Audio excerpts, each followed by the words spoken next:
Imagine, just the other day, your biggest problem was delivering 30 orders before your old electric scooter died.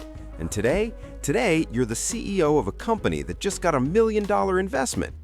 Think this is the start of a new Netflix series? Nope, this is my life over the past week. My name is Alex, and I accidentally became a manager. And here's the first lesson I learned the hard way. The difference between an employee and a boss is the cost of your mistake. It all started with a single phone call. My buddy Mike, who owns a tiny coffee shop called Bean There or Be Square, came down with a fever.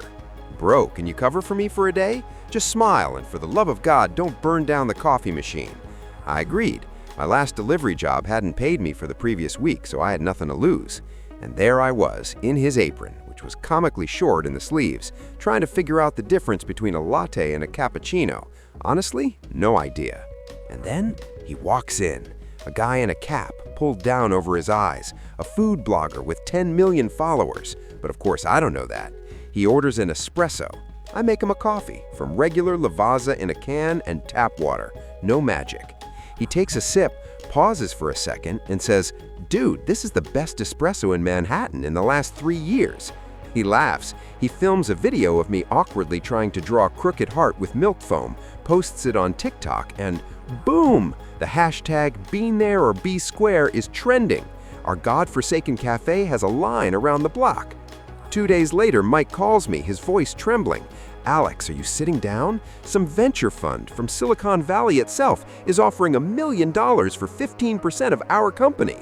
A week later, I'm the CEO, with the task of opening 9 new locations in 6 months, with no room for error. And that's when things got really interesting. Lesson 1, the cost of being late. When I was a delivery guy and was 5 minutes late, a customer would yell at me in the chat and give me 1 star. Unpleasant, but not fatal.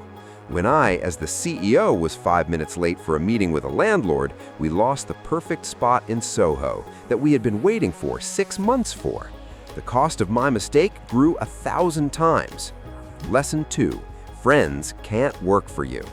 I hired my former roommate, Chris, as a manager, for old time's sake. A month later, he texts me at 2 in the afternoon. "Bro, I overslept. Can you open up?" I fired him that evening.